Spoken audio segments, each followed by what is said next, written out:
A mere 66 million years ago, a massive asteroid struck the region now known as the Yucatan Peninsula in what is now known as Mexico.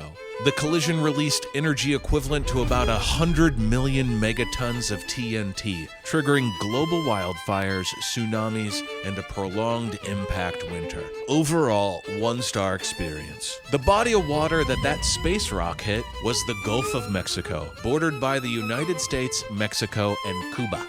This area has a rich history. Welcome to the trial of the Gulf of America. I know this is going to be really hard for Nate Lopez as a ghost from the 17th century. A lot of this is going to be new to him. I know how to spell trial. Oh, no. Let's just ignore that.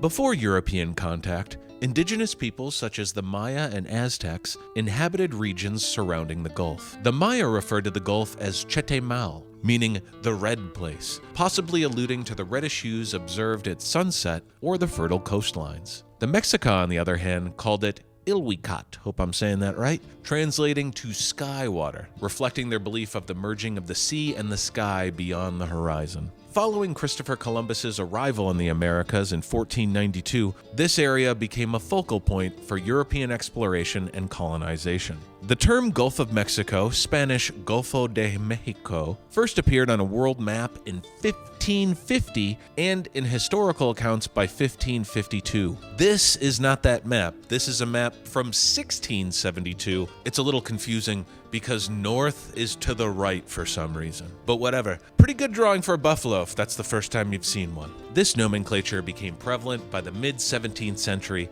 coinciding with Spain's colonial dominance in the region. French Jesuits adopted the name as early as 1672.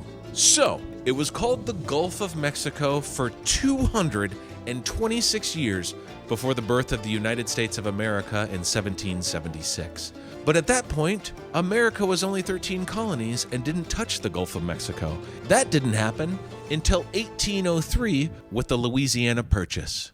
In 2025, 475 years after being named the Gulf of Mexico, the U.S. President Donald Trump announced the initiative to rename the Gulf of Mexico to the Gulf of America. Mexican President Claudia Sheinbaum dismissed the renaming effort, affirming the original name for Mexico and the rest of the world. The proposal did lead to U.S. maps like Google and Apple Maps adopting a new name for American users. Here's what you see if you Google Gulf of Mexico. Using a VPN, I change my location to Mexico and I search for Gulf of Mexico, and boom, here it is, Gulf of Mexico. Then I change my location to Canada, and this is what the rest of the world sees: Gulf of Mexico brackets Gulf of America.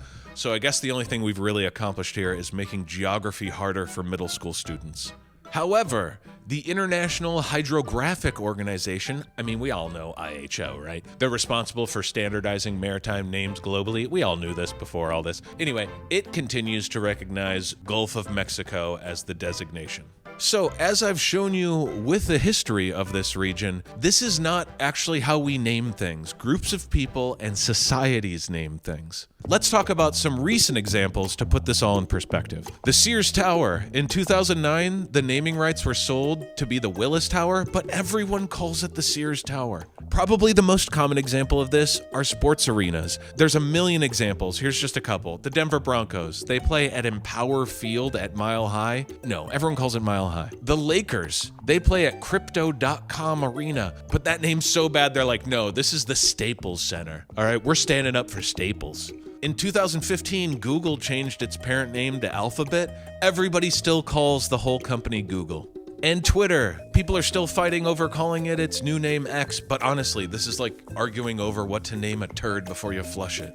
But the most direct example to Gulf of America is freedom fries. The term freedom fries was introduced in March 2003 in a political protest against France's opposition to the US-led invasion of Iraq. The movement started when Republican Representative Bob Ney, he pushed for the term freedom fries to be used in the House Representatives cafeteria. And it won. But freedom fries never caught on, and by 2006, the House cafeteria quietly reverted resorted to using the name French fries again because of course they did. The whole episode is now remembered as an example of political pettiness and overreaction. Do we see any correlations here?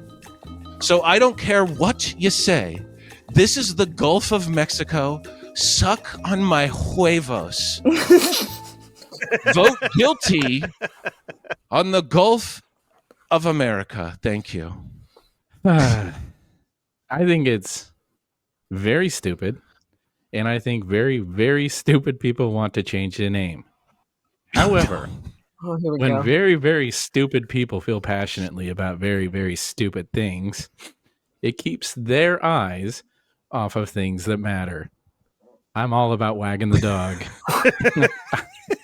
Keep stupid people occupied. I say it is not guilty. Not guilty. I'm kind of torn still, but yeah, I think I'm gonna go guilty. Thank you. Oh my God, it's up to you, Katie. Listen, there's been a lot of swaying and great arguments going around all of my colleagues. Nate brought up some really good points. No, he didn't. I'm hovering. But he's really compelling. He's very, really, yeah. Thank you. It's the lot. Your guilty has not been locked in. Kelly. Listen, self-appointed stupid person. I feel like I really love being distracted. However, don't change maps. Yes. Guilty. Yes.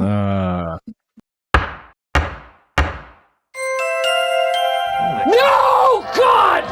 No, God, please, no! No! No!